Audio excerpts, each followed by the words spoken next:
de concepts aujourd'hui qui se dessinent en France.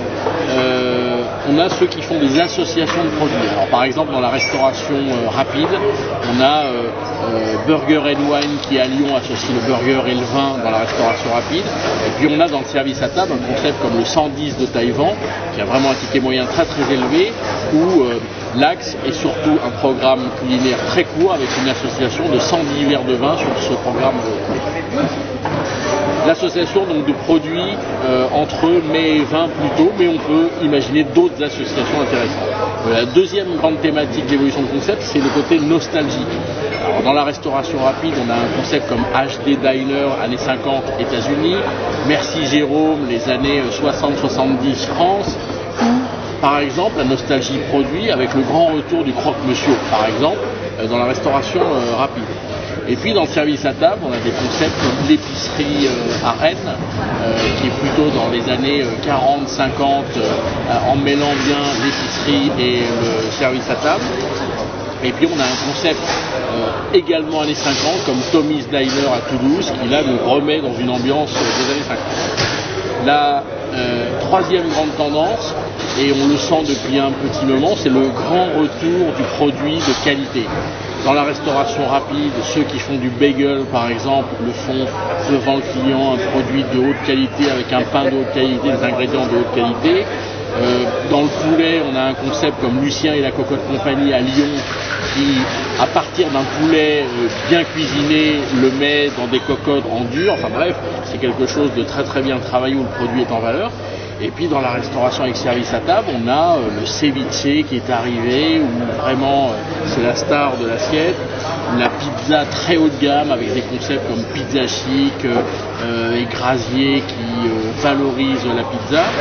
Et puis on a le grand retour aussi de la viande avec des concepts comme Ma Chère et Tendre à Paris, à la Porte-Maillot, au Méridien, qui valorise une viande très très haut de gamme, racée, tracée.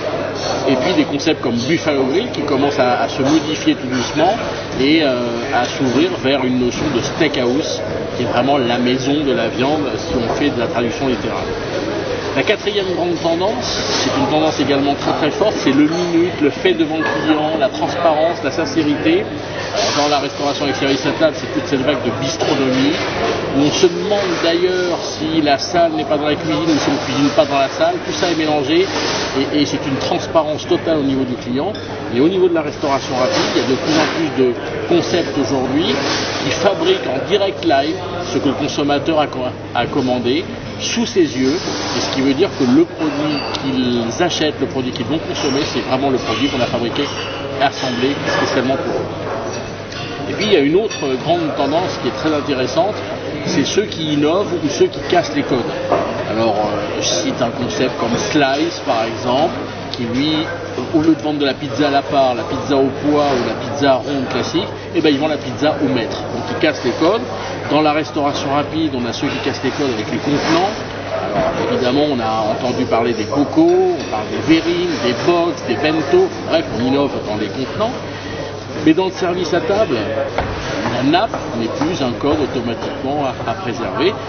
Et puis la sixième grande tendance que je trouve très intéressante et qui pourrait se rapprocher à la qualité du produit dont on parlait précédemment, c'est que les stars du produit se lancent de plus en plus dans la restauration, non pas en ouvrant automatiquement, mais en cautionnant de la restauration. Je pense à Hugo Desnoyers avec Crier dans le kebab, je pense à une bande de 3 étoiles qui se sont mis autour de bocaux pour cautionner ces petits bocaux.